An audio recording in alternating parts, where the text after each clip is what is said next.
Dun, dun, dun, dun, dun, dun, dun, dun, Peter Fox. basketball. I feel like your idea is either 20 years too late or just, strangely ahead of its time. I want that to be on my gravestone. That would be it. His ideas were not of this moment. So, so beautiful girls, maybe to wrap this, what was the one thing that hit home hardest to you when you watched this 20 years after you first watched it? What All right, is the so one takeaway? Like, if anyone asked you, "Hey, should I watch this movie?" What would you say? man, if someone asked me if I should go, would I recommend this movie to someone right now? Yeah, Would I step up to bat for this movie? would you like, or how far would you go in recommending this movie to somebody? I think I would. I don't know if I could. I think I think there's some goodness to it, but it's like I don't know what you learn from this movie, and I don't So think you have to learn anything from a film. I don't know. Would I, I I feel recommend? like it's richer than a lot of the films today in the characters and the Mm-hmm. conversations and the complexity. I watched this with my wife, but when we did it, I had to give her heavy dose of context before we watched it. Like, What did she think about it? listen, I know you're gonna hate this. I know you're gonna be annoyed about the women having low self-esteem in it, but they called themselves out. Like, you'll see it like throughout the movie. They'll have a counterbalance. They'll say something, but then Rosie O'Donnell will go on a speech about how they're idiots. They'll lose the people in their life. They don't realize how flawed they are, and they call it out repeatedly in the movie. So for everything that you may not like, there's a counter to what you don't like in the movie. So it's constantly calling itself out, and it's really making fun of these guys or trying to say, don't behave like this. So before we watched it, it's easy. I think she would have just bagged on it. She's like, oh, this is just the opposite of a damsel in distress movie where some guy's praying that some woman will come along and bail him out.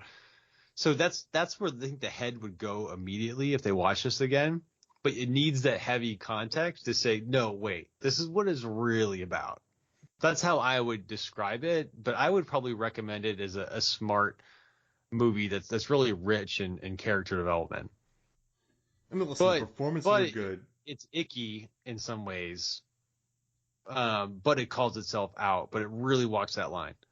I guess it's I think it's a really good snapshot of the '90s, and so I think if like someone's like, hey, Mark, recommend five kind of offbeat coming of age, like I don't know, romantic movies or like date movies or something, I would start from like 90 to 92 to like singles, or like and then I would do like, I don't know, Right. something else like so. I think it's a good snapshot of the time, and I think It's a heavy dose. It's a heavy dose of nostalgia for sure. I think it was like I think it was a lot more sensitive than a lot of the movies in the '90s were at the time. I don't think there were many like because like remember what we had? We had it was not a good time for sensitivity because there was Swingers, Nutty Professor, like Multiplicity, Tin Cup, Happy Gilmore. There was like Flirting with Disaster. There wasn't I There don't wasn't know. a lot of introspection. It was very So To It by superficial, maybe. Sea. Yeah, I mean like Mrs. Winterbourne or like kind of fluffy like Paul Bearer. There wasn't anything out there at the time that was like this. And it was also about a movie about friendship as well between like, men. Right. So yeah, I mean, yeah, sure. I just think it's something different. I It's think about community. It yeah, is about community in many ways. I think it does. You also had Jerry Maguire that year, but like that was just more so about him. Like, Right. like That's about one person's development versus an ensemble. yeah, so I think yeah, sure. I mean, I think you would just have to load him up and be like, listen, like here's what it's about. Um, but I guess in '96 it did stand. It stood out for sure. But there's something about it. It hasn't really. What's interesting? It has a good review. It has a good review on IMDb, but it's only like 50,000 people have voted. It still has a good review, but there haven't been really any recent reviews. So it's not like it's a massive cult classic, And I think it made only $10 million in the theater. So I think the people who watched it like it, but it's kind of weird where some movies in the '90s have become like cult classics. Like, oh, you gotta watch this. Like, but see, it's not as over the top as like a Boondock Saints. It didn't Right. exactly flop, so it can't become a Wet Hot American Summer. So it walks a kind of middle line of fondly remembered, but not, but it was well received. And so, that's not, you know what I mean? Like a lot of I people do. aren't. So it's it's interesting how it's well received, but it's not a cult classic. But it just sort of exists, but you don't really hear many people talking about it nowadays, unless an article comes up. So I've been walking around and I've noticed an increasing amount of shirts and hats for the show Friends. Like I've seen a lot more Friends shirts running around due to this age of streaming. Do you think this renewed interest in Friends will increase interest in these other movies that resemble Friends about these group of 20-somethings navigating relationships? Well, this is such a different 20-something-year-old movie, though. Like these No, it was characters. there about the same time as Friends was Oh on. no, but I'm saying like these 20-somethings are way different from most 20-somethings. They feel like 40-somethings. Like they feel very. I don't know. Right. It's more. Okay. Like, Clerks has those crazy conversations in it, and like the gross out gags that people latch onto. This movie kind of plays it quite real. I mean, listen, Eric, in the '90s there were 27-year-old dudes who were thinking like this, like very kind of like in time. Like so, I think but like it also doesn't have. It doesn't have like extreme profanity. It doesn't have extreme nudity. It doesn't have a lot of death. It's not so bad it's good.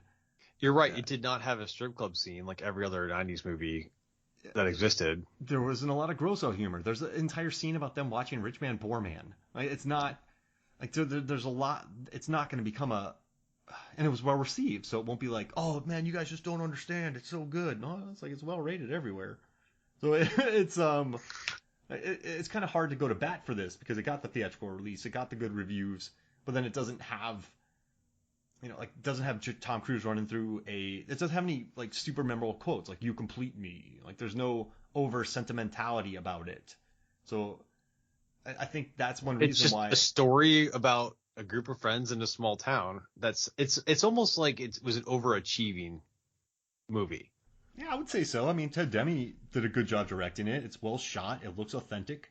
The town Like we should looks have great. forgotten we should have forgotten this movie by now, but because it was so well executed, we haven't. It stayed in our psyche. So I mean, think about how many movies we watched in this age. Like I had my 12-inch TV VCR in Columbia House, and like there's so many movies out. So I mean, how Yeah. many movies have we watched that we've just forgotten? Like I'm looking through this list right now. I'm like, oh yeah, I watched these. But So as I get older, the barometer of how good a movie is if I remember it or not. yeah, Increasingly. like, the day after, sometimes if I'm like thinking about it, I watch some movies, Eric, and I'm like the next day, someone's like, what'd you think about it? I'm like, oh yeah, I watched that.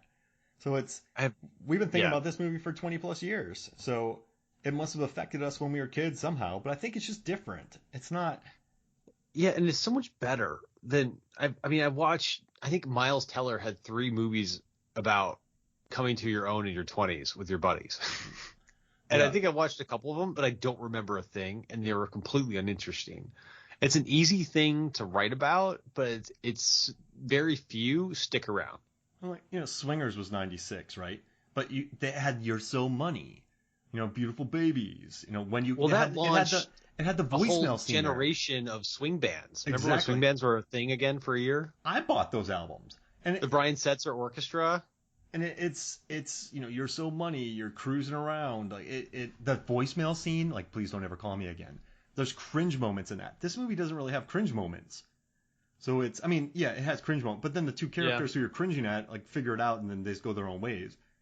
But yeah, I don't know. It's I know it sounds like I'm bagging on it, but I think it's a quality film. The scores represent that, and I mean, it just doesn't have something that keeps it up there. Like it'll never be like this movie's trending on Netflix. Like it won't have that. You're right. It's hard to recommend a movie where the guys are moping around for most of the movie. I mean, it's it's a movie about guys moping and like then figuring it out at the end. There's some good beats, but yeah, but still, I'm glad we got to digest this though, because I own this movie. I still have the DVD for some reason. I didn't even know I had it. I need Are to you going organize to it. move up the DVD in prominence after this episode? Well, I know I own it now, so that's good. But it is. It's a good hangout picture too You have because that many DVDs? like there's no big problems here. Like when she comes to town, she doesn't catch him with Uma Thurman. He has to win her back. Like he doesn't. She comes back. He's like, oh yeah, actually she's pretty great. I'll get There's over no myself. boy. Well, there was a boy meets girl, boy loses girl, boy gets girl back with Dillon's character and Mira Sorvino, but that was it. It wasn't even the main character. And She she comes back so easily. He just gets his butt kicked, and she's sleeping there at his bed. Like, you know what I mean? He doesn't have to say anything. Her. Like he wasn't even gonna go get her back. He just got his butt kicked, and she came back to him. Is that a secret? If you want a girl back, you just get your ass kicked. Yeah, because think about it, Eric. Like he didn't go to like apologize. Remember in Goon, with what he was with Allison Pill. Then he went to the boyfriend's house. Was like, all right, man, beat me up because I did this. Punched to you. him repeatedly. Yeah. He's like, I did this to you. Like I get it. Like get your anger out. Dillon wouldn't do that. He was just drinking beer and being antagonistic. And then he got beat up. And then Mira's like, oh, I love you. That scene was great because it didn't have to go that way. I mean, he said a few words, he slapped the guy on the shoulder and left. So he was intentionally working out some anger against that guy. I mean, Dillon was, he was the catalyst for that fight, I think. Yeah. And then Mira comes back to him. So everything's sort of solved pretty quickly. You have a bunch of, it's very much like a Dazed and Confused, where you have these different interactions with different characters, kind of floating through their lives, meeting different people. And it's a good hangout picture, I think.